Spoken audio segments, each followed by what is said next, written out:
Well, hello, everyone, and welcome back to Midlife Marriage Mastery.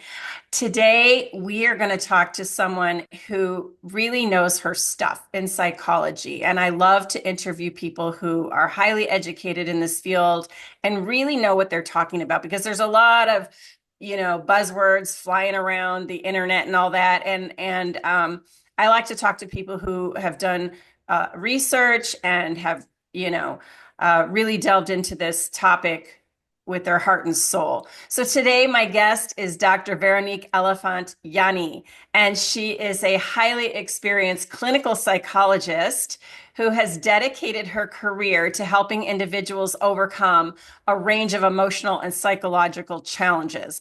With over 25 years of clinical practice, Dr. Elefant-Yanni has worked with patients from diverse cultures and backgrounds and has developed a unique approach to well-being, free of labeling and medicalization. Originally from Switzerland, Dr. Elefant-Yanni holds an advanced master's in clinical psychology and a doctorate in psychology from the University of Geneva. Drawing on her extensive experience and training, Dr. Elefant-Yanni has developed a holistic approach to therapy that focuses on creating balance for the mind and body. I love that as a yoga teacher for over 20 years. She believes in the power of mindfulness and has studied meditation in South Korea to further enhance her skills and understanding of this powerful tool. Her well-being philosophy is reflected in her work with her patients, helping them overcome a range of issues from emotional difficulties to traumatic experiences. And today we're going to talk about love's ghosts, how childhood wounds shape adult relationships. Welcome, Dr. Elefant-Yanni. Thank you very much, Lisa, for your kind introduction. Very nice. Thank you. So, yes, I know that most of us, okay, it's like we don't understand what is happening to us when we get stuck, particularly in a couple relationship. Yes. And one of the things your bio says is that you don't sugarcoat things. Tell No, I don't. I me never. about that. Like, what I think, being direct and being, yeah, I guess being direct. Tell me about you don't sugarcoat things. Yeah, I don't sugarcoat things because I don't see the necessity for this. Okay. If you come to me, you want answers. So I give you the best answers I can. That's it. Yeah. Okay. We're going to talk about your model, your 3D human therapy method in a little bit. But before we do that, you work primarily with expats, correct? Yes. Right? Okay, but emotional wounding doesn't care about geography. So, what have you observed in your work that feels universally true about how childhood shapes the way we love as adults? Uh, this, how we love as adults, is a reflection or on how we were loved as a child. Okay. The link is direct. There is a direct link between did we get our toll of unconditional love or not? This, And then, what does love look like when you're a kid? okay, love, okay, is the fact to be seen. You know perfectly if the caregiver is depressed or not mentally available, okay, the child has the impression that is abandoned. Okay, and he will try to make more effort to please, to get some attention. Okay, so this is love in action. Okay, I'm here for you, or I'm not mentally available, have some worry, I'm have some health difficulties at the moment. You know, some person after the giving birth, they have some difficulties, so they're not mentally available. So the fact that the caregiver, mother essentially, is mentally available or not for the child, okay, is what the child receives as unconditional love or not. I want to tell you, nobody can precise where is love in your body? Okay, it's not, oh yes, it's here in the brain or here in the heart or anything. But without love, nobody wants to live. Okay, we know Yeah. these stories about children in the Romanian orphanage. They were cared for, okay, feed, washed, but they didn't receive any care, any love like this, okay? And they just let themselves die, okay? Mhm. So you have to understand love, which you cannot touch, is essential for us to live, okay? When a mother gives milk, she not only gives milk, she gives love, okay? Attention to the newborn, okay? And this is really what I am speaking here when I say unconditional love, okay? So what happened when a child didn't receive this, okay? He has this feeling to be abandoned. And Yes. from this feeling, a big anger. Because if he's abandoned, it's like his survival is in question. This big anger, okay, has a all-power baby. He has the impression he will destroy the world, he will kill his parents, okay? So he tried to control it because he needs his caregiver to survive, okay? Yeah. And this is the beginning of control, okay? You have this anger inside, you try to control it, okay? And time after time, you have the monster anger inside you, and you are always in control. You cannot relax because otherwise the monster anger will come out and you will be overwhelmed, okay? And you don't want to lose control. So, Well, and you won't get along in society very well if you keep letting and that out, right?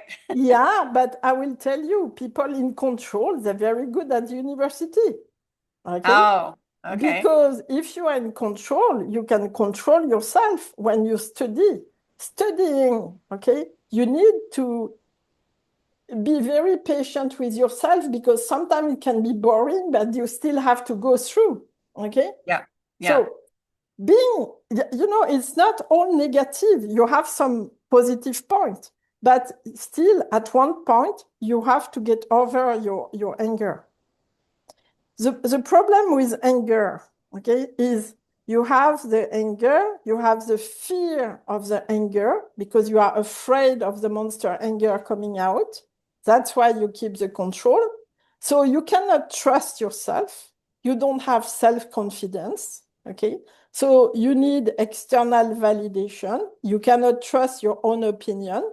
And you never come to psychological independence and maturity. That means you are stuck in your own path of development as a human being. And Yes, and so this can result in something like a narcissism, right? Or any kind of strange behavior that controlling behavior or whatever. Yeah. yes, yes, but you have to understand all narcissic are not perverse narcissic, okay? Uh, we have a lot of narcissic in the population, but they're not all perverse. Okay, this is a Okay. big difference. A narcissist could be a person who try to be excellent, try to be good, try to please his parents. Okay, a perverse narcissist is someone who saw the manipulation but decide to use it for his own advantage. Hmm. Okay. Okay. A simple narcissist, I will say, a positive narcissist, is just someone who saw the manipulation but did not want to use it, but try always to be better, to try to excellence. That's why you have so many firstborn going for narcissism, okay? Because they try to please their parents a lot, okay? Hmm. That's why.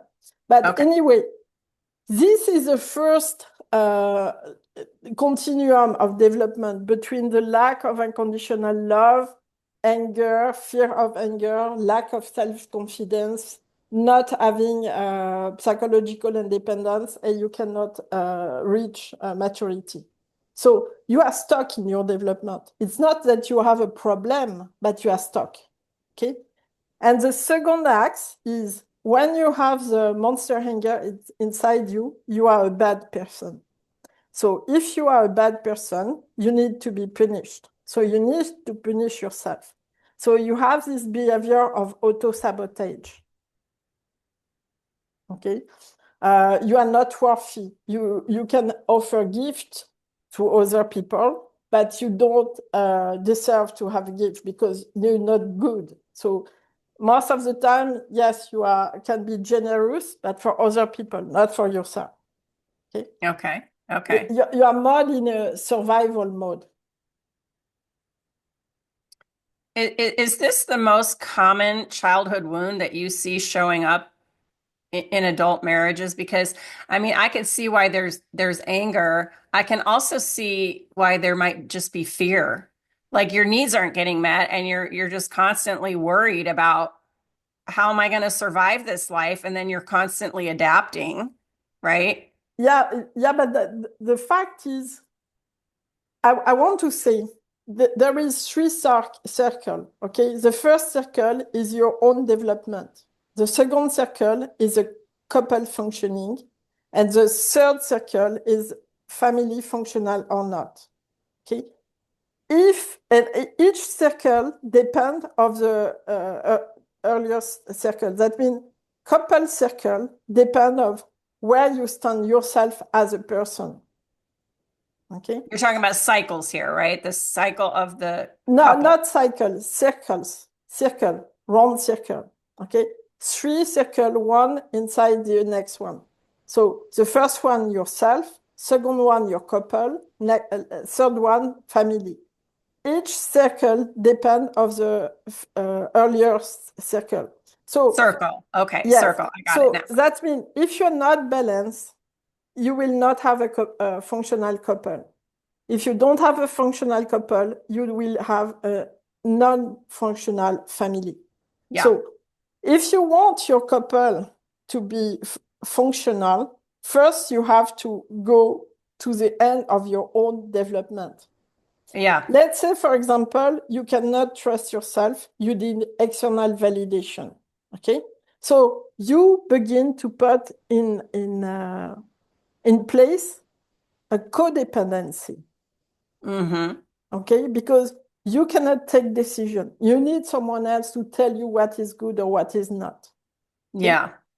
and codependency, okay, mean you don't have the motivation, you don't have the energy, you are clingy, and rapidly you become a burden for the other partner. Okay. Yeah. And this is how you begin resentment. Okay.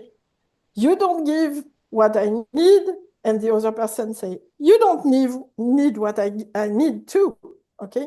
Because I need a partner and I don't need a third child, for example. Okay. So if you want to get old together, first you have to make this happen. You have your space, he has his space. Okay? And we decide, we live together and we share together. But love is not need. Okay? Love is not need. And this is very important. I can stand alone, but we decide to live together, so we share. Okay? Yeah. But Yeah. if you need, there is a problem. Okay. So you don't need it. You just want it, right? You want Yes, that connection. yes, it's a voluntary decision. Yes. Okay. Yeah. But the voluntary decision has so many benefits to it if it can work out. And I really feel like most people who get married, they don't understand. Well, they don't understand their own trauma for one thing. And Mhm. then like you said, they get stuck. I love how you use that word stuck because Mhm. it's like there's nothing wrong with you. It's just you're stuck and you just don't know. Like you just don't have the awareness of, your evolution, right? Exactly. And also one of the things very important, at school, we are pushed to develop our intelligence, but Yes. nobody told us what should be the emotional development. Right. What is your emotional life? Okay. And emotion, feelings, okay, not emotion, because I have to explain something. I speak about feelings and affects. They're Yeah. not emotion. Emotion, they came very late in the evolution with the big apes. Okay. Mm. But feelings, they come from the start. Okay. Feelings is what you feel every 250 milliseconds. But it's really this, the fabric of your life. Okay. And most of the time, it's unconscious. So you don't know about. Yes. And when you have anger, you try to cut the bridge to your feeling because you don't want to feel the anger. Right. And at the same time that you cut the bridge with your feelings, you cut the bridge to your vital energy because your vital energy comes from the place of what you feel. Okay? You feel joy, you feel positive, you feel negative, but you feel positive also. When you go in meditation, you go deep down in this void of your feeling space. Okay? You Yes. can reboot your system here. But if you ignore how you function, if you ignore the most important part of your life, which is your feeling life, your feeling space, okay, it's like you don't know how you function. You don't even know yourself. Um, I follow Sydney Banks was the creator, or he came up with this idea of the three principles. And essentially, what he says is that we live in the feeling of our thinking. We live in the feeling, we live in our feelings, but our feelings come from our thinking. Have you heard of that at all? Yes, yes, I know, but it's not completely true because the affect, when it comes to you, it blossoms on the three dimensions of your body. Your activation, your tension, and your proto-representation, which is a global feeling or well-being or malaise in your belly. Okay? For example, children, when they don't want to go to school, they say, oh no, my belly hurts. Okay? It Yeah. comes from here too. Yeah. Okay? So those blossoming of your affect at point zero in your body, you can be aware of them and you don't think about it. You feel them bodily imprinted in yourself, in your body. So you can feel them. Interesting. Okay. Well, I'd love to talk to you more about that, but that might take another whole conversation. Um, let's talk about your 3D human therapy. Tell us about that. What is that? It's exactly what I said before. I mean, one of the things, when I was doing research at the University of Geneva was on affects. And the question was, what is the structure of affect? And the tenants at the time, they were saying, oh, there is two dimension and I find three. So I was like, okay, I find three, what's the problem? And so I have to dig deeper and I find that the founder of psychology, Wundt, okay, he did the same research, but he didn't have at the time the same analytical tools, okay, but anyway, he finds the same three dimension, okay? And this is the reason why we have psychology. Psychology is the science of the psyche, okay? Yeah. Not the mind, not the intelligence, not the behavior, the psyche. So what is the psyche? The psyche is what you feel, okay? So it's like the affect coming to you from all the stimuli coming to you externally and internally, and you have to understand this is millions, okay, in no time. So this is a quantum mechanism. So you have the affect coming to you, and this affect blossom in your body in the three dimension, okay? And this happen in linked with your good brain. We have a brain in our organs, with big neurons, okay? And this is the boss. The real boss is not in your head. The real boss is in your belly, okay? 90% of the communication between the two brains is initiated by the good brains, good brain. So you understand the other one, okay, is not the boss. And you know, sometimes they say we use only 10% of our brain. Yeah, because the 90 other percent, the other one, the other brain take care of it. Okay? It take care of everything happening to you. Okay? And also it gives you the information in a body way before you think about it. And this is really interesting because I want to say the first indicator of intelligence for a child is the sensibility of the child. You never have intelligence, big intelligence, without big sensitivity. That's interesting. And the Okay? sensitivity comes from where? The body? Yes, listen to yourself. This, when you listen to yourself, you have empathy to others. Because others, they work with the same system. So it's like empathy speaking to other empathy. Not Empathy? thinking, not empathy, compassion if you want in Okay, Greek or empathy. Yeah. Latin, okay? Yeah. But this empathy in a child is a very good indicator of his intelligence. Oh, interesting. Yeah, because you, Okay. how can I say? The first source of information is what you feel. You know, you go to a meeting, you open the door, not even 2 seconds, you already know what will happen. Okay, what people are here for, what they want, and everything. It just comes to you like this. Okay, and this is very quick, very rapid. You can be attuned to it or not. You can Yes. listen to yourself or not.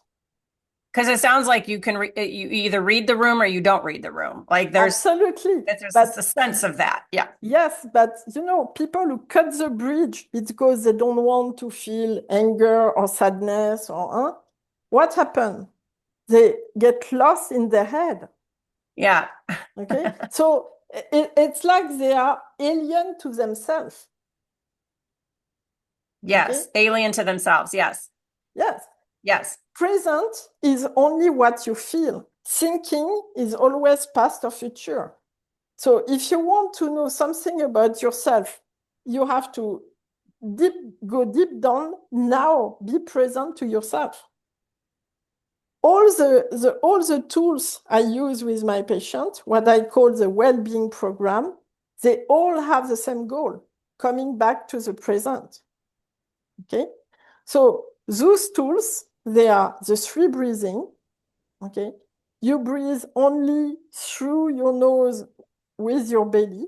So you feel your belly, you feel your belly, you feel your belly, hold it a few milliseconds, empty your belly through your nose, empty, empty, empty, flat your belly, 3 times like this, okay? Hmm.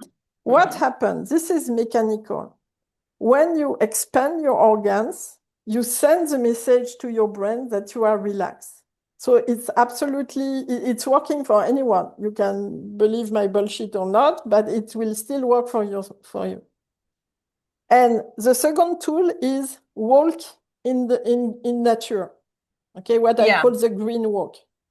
So we know how much we need green, okay? To the Mhm. point that we send some plants with the astronauts in space because the lack of green had an impact on them, okay? So, and you also have this Japanese concept of forest bath, okay? And now they also have a experiment showing that if you go for 30 minutes in the forest, when you breathe, okay, it helps you, let's say, with cancer cells, okay? It destroys part of the cancer cells. So it's really important, okay? So green walk, at least half an hour twice a week. and what I call the small pleasure every day. That means, let's say, for example, you like coffee, you offer yourself a nice cup of coffee, but you don't drink your coffee. You appreciate it. That means you are present when you Oh, drink your coffee. Okay? Yeah, wait, yeah. say that again. I don't drink the coffee. I appreciate it, but then what, do I get to drink it eventually while Yes, I'm appreciating it? yes. In fact, you have to drink it to appreciate it, but you don't just drink it. You take the time to appreciate, to feel it in your mouth, to taste it, really taste it. Okay, Yeah. so you better have a good coffee. You know, you're you're speaking my language. I've been teaching yoga for a very long time, and practicing is like essential to teaching, right? Mhm. And the whole belly breathing thing is my cup of tea. And a lot of people sense that I'm very laid back. I'm very content. And one of the reasons that is, I think, is because I can, like when you and I are sitting here talking, I was doing that belly breathing. Like I can just do it anytime I want. Absolutely, absolutely. And it's so good for your health and your Mhm, brain and your mhm, your feeling life. mhm. Um, so if we only did just more of that, and then of course I do get in nature. I'm very lucky to get in nature fairly regularly, and I do appreciate that big breath of that fresh air in the forest or whatever. Yeah, but just forget your phone. I I forget mean, my what? your phone, because some people Yeah. they go for a walk and they have the headphone and Yeah. speaking on the phone while they walk. No, no, it's not the game. The game is to be present, look around, see how beautiful it is, hear the birds. Okay. Yes, and I say that like when you're with your grandkids, put the phone down. When you're with your babies, put the phone down. Like why I see people with their phones way too much. Yeah. Yeah, yeah, but you know, when you get lost in your head, okay, this is the first level. After, when you get lost on computer media or game or anything, this is a second level. And when you interact with computer media, this is again another level. It's all those levels far from your own life. Mm, Okay, but that means also that the energy coming to you is thicker and thicker and thicker. I mean, no, the reverse, less and less. Okay, because if you are present, you can tap deep down in your vital energy. If you are in your head and you cut the bridge, vital energy is not coming. So what happened? Time after time, you get depleted of energy and you have depression or burnout. Okay. yeah. This is what is happening, for example, with people on social media and what is Hmm. happening now, and people don't understand why. This is already a second level. And if you spend time interacting on top of it with the media, like in computer games, it's still another level.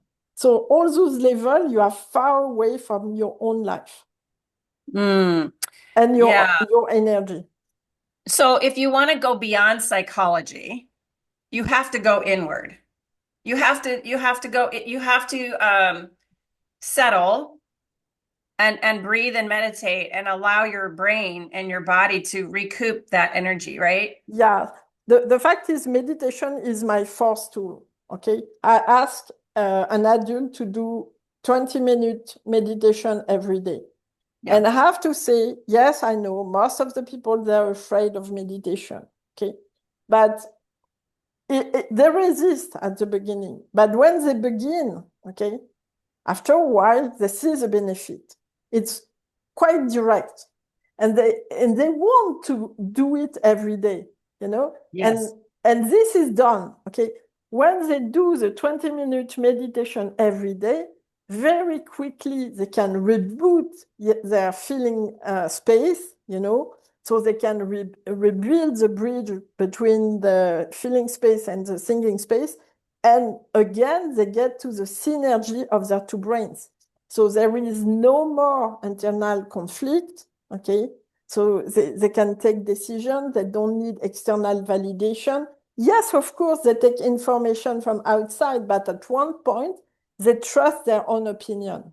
Okay. And Yes, trusting that, and then, yeah, you're trusting your gut and being able to listen to yourself then, right? absolutely. And so we arrive at this point of psychological independence. Okay. And Yes. this is maturity.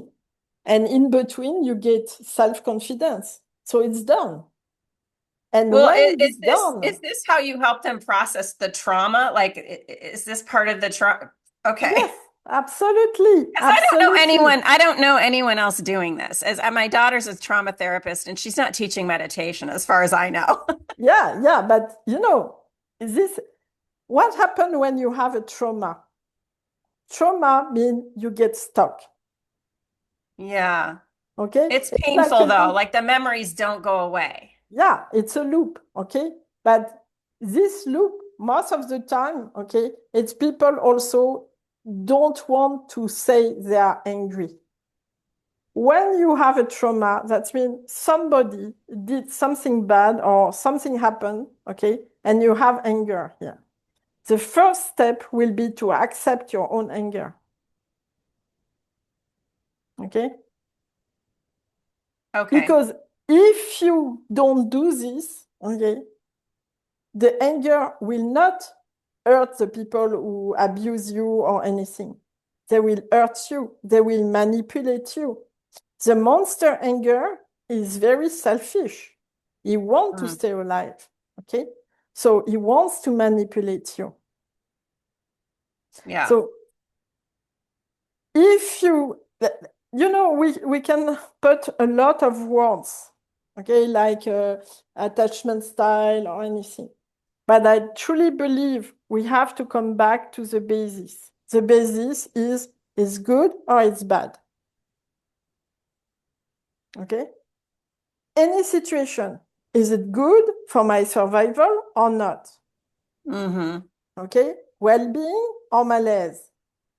Mm-hmm. Okay? Frustration or satisfaction? Yeah. Okay? If you see all the concepts that we have, they all have this connotation of good or bad.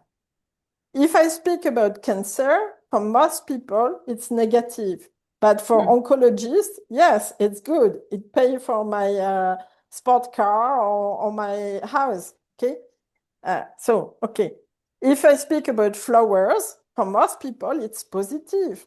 But some people who have EV allergy, they don't agree. They see flowers like something very negative. Okay. Mm. So Yeah. you have to understand the good and bad is really the basis. The good Okay. and bad being, you're either going towards wellness or you're going away from it. Yes, yes. And here you have satisfaction or frustration. Okay. And Yeah. frustration is of the same nature of anger. Sometimes just a little thing, just a little frustration more and big tantrum. And you don't even know why. Because you have your bowl of archaic anger, which already quite full. So just a little thing on top of it and boom, okay? And most of the time, we don't understand why is it switch on off, okay? Switch on off.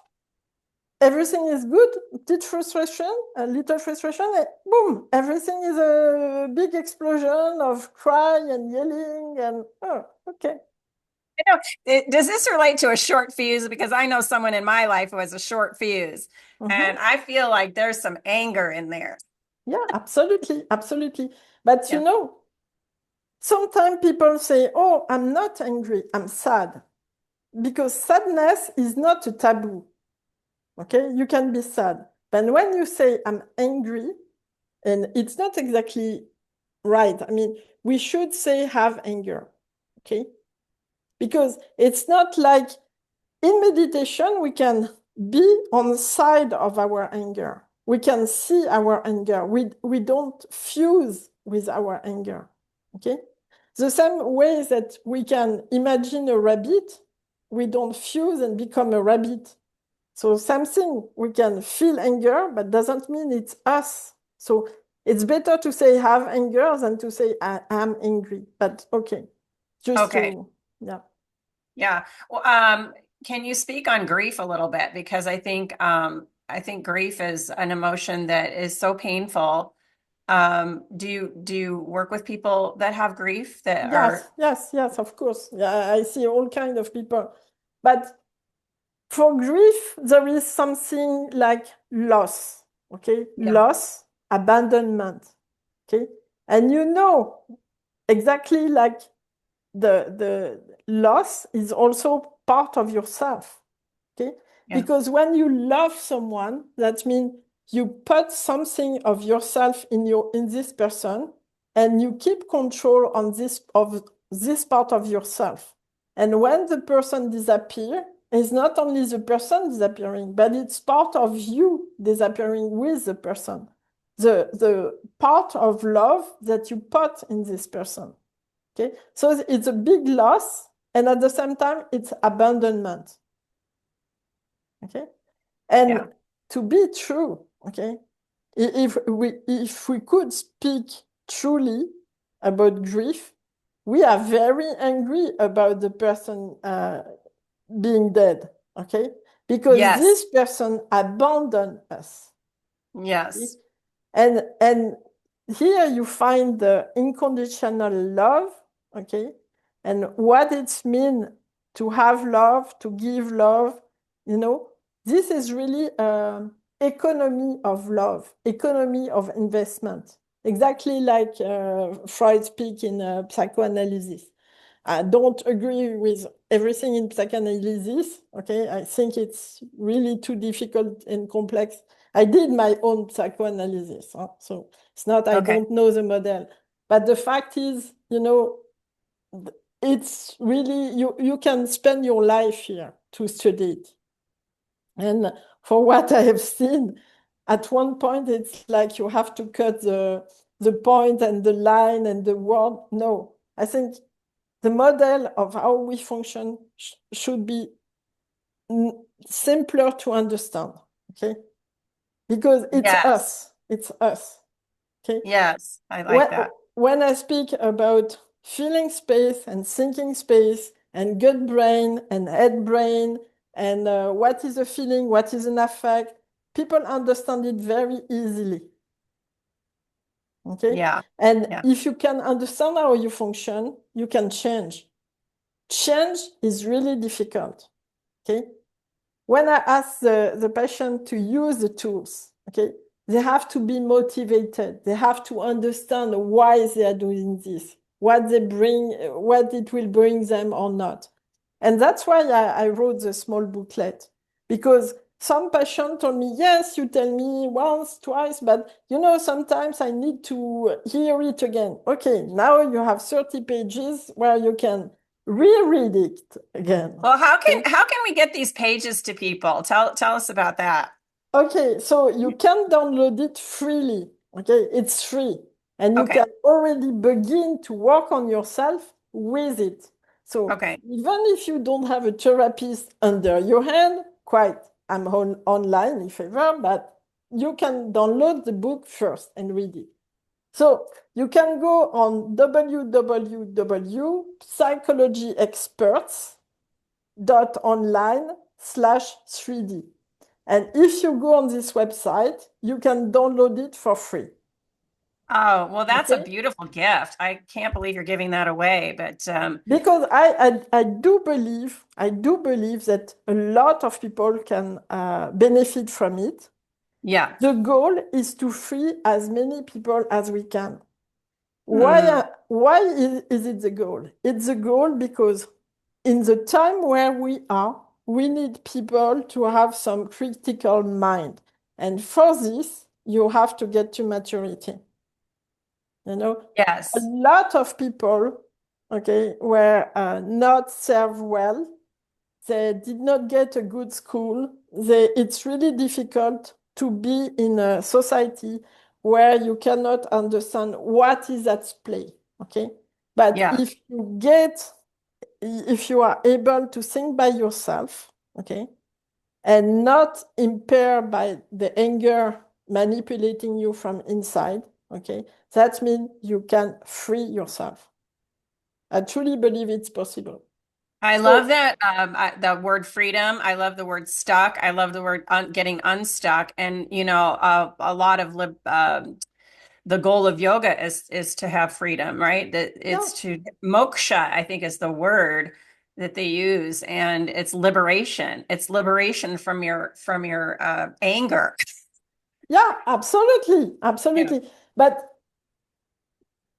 it's really, some people, they don't see themselves, how it manipulates them, okay? Yeah. In Yeah. their daily life, in their relationship, in the choice of life they do, or even in political choice, okay? Yeah. So I do believe it's important to go and finish your growth as a human being, okay? Yeah. Get psychological independence, be able to have your own opinion, not needing someone to put it in your mouth, okay, and not the TV on top of it. So these tools, okay, they can put you on the path. Now, if using the tools, you feel that no, there is something I cannot go beyond, okay, then you need a therapist. Okay. But Yes. in any case, you have to be an active subject. So don't imagine because you see a therapist with a magic wand, okay, and everything will happen. No, you will still need to work on yourself. Yeah. Yeah. That's good. I like that. Okay. So the little guide is called 3D Human Therapy, a user guide to who you are. Okay. So this book explains how you function and how you can use the tools to change. Okay. Let's say a challenge. Use it for 10 days. Use it for Okay. 10 days. Okay. Use the tools for 10 days and really do it well. And after 10 days, ask yourself, does this give me some benefit or not? Yeah. If It's after fair. 10 days you see, oh yeah, I feel more relaxed, I have more clarity, okay? So go on, okay? That's all. So Yeah. I would even say try it for 90 days, but 10 days is a good thing. So my son just told me that he quit snoring because he learned that he could do a few little functional exercises with his tongue. Who knew, And then he said after 2 days, he was already not snoring. yeah, And yeah. I But love, 90 days, most of the people, they will quit before, yeah, okay? yeah. You got to But give it 10 a days, chance. Because the meditation, I don't see any reason to be scared of meditation. I just think it's hard for people to sit still and with their thoughts, and their yeah, feelings. yeah, but some people, they don't support not moving, they don't support silence, okay? So, Oh, yeah, yeah, of course. I just Well, think that's the best. yeah, but the thing is, we are very used to have always this small discussion inside our head, like entertained, okay, by the story coming in your head. And for some people, not to have the story is like, oh, panic, okay, I'm lost here. And being lost in a void can be very frightening, okay? Some Yeah, people, they are afraid of silence. You know that. I do know that. Yeah, Okay? I do know that. Yeah, it's because it's so foreign. It's so foreign nowadays. In the old days, you might have lived on a farm and it might have been very quiet. No, But not only, but some people, they are afraid of silence because that feel awkward. I like this because often my patients say, oh, that feel awkward. But what is awkward is the lack of self-confidence. You yeah, think that you put something in the silence, like the other person is judging you, okay? So awkward. No, just silence. Can be very yeah. comfortable when you get used to it. Okay? I just wrote a little ebook called Dialogue, Inner Conversations for Clarity and Contentment. Now I think I need to edit it and add something in there on meditation. But essentially, it's like quit listening just to the one voice, start adding your own voice, like the brain that's in there that knows, like let that voice speak a little bit. Yeah. Yeah, but you know, your good brain has no voice because it has no words. Okay. It has Only no walls. the good brain has no words. Only the head Oh, brain words. has words. Because to have words, okay, you have to be in a linear time. And the good brain is in a quantum time. So they don't work in the same system. Oh my gosh, I need to study that. The good brain is in the quantum time. Okay. Yes, yes, yes. Okay. Because the only way you can summarize all the information coming to you in no time is quantic mechanism. Okay. All So, right. and also I want to say something. Human beings, they only discover what they are. They only discover what they are. Yes. Okay. So if we discover quantum mechanics, that means something in us is working quantum. Okay. That's it. Yeah. I want to talk to you about metacognition, but I don't think we have time. Yeah. And also I want to say, I try to stop myself at psychology because, you know, doing meditation, okay, after a time, you have this spiritual development, okay? But I don't speak about spirituality. I only speak about psychology. Meditation for me is a psychological tool, Okay. okay? And Yeah. this is very important because if you begin to go in the direction of spirituality, you have some people who will not accept to do meditation. Yeah. Right. Okay. So everyone is free to go farther. Okay. But Yeah. for me, psychologically, meditation is a psychological tool. Okay. And after that, free for you to investigate further, but it's not my need and it's not why I want you to use it. Gotcha. Okay. All right. Well, thank you so much for being my guest today and for this really fascinating conversation. Thank you, Lisa. Oh my gosh. Okay. So, for listeners out there, you're going to go to psychologyexperts.online/3D to get your free 3D human therapy guide. And I'm really inspired by this. And I think it sounds like a fabulous tool, a psychological tool. Um, and I think that you'll probably find some great benefit by implementing that. Yeah, I do believe if you use them, take the challenge for 10 days, use them Yeah. for 10 days and see, make the point, ask yourself, is it good for me or not? And I do believe you will continue. I love that. I love asking the question, is it good for me or is it not good for me? Is it guiding me towards well-being or not? Mhm. That's Absolutely. beautiful. That's just beautiful. Dr. Elefant-Yanni, thank you so much for joining me today. This has been so Thank you, fun. Lisa. Thank you, Yeah. Lisa. Yeah. All right. All right, everyone. Well, you know what to do. I will put those links in the show notes, and I hope you have a beautiful day. Thanks for joining us. Thank you. Bye bye, Lisa. Bye bye.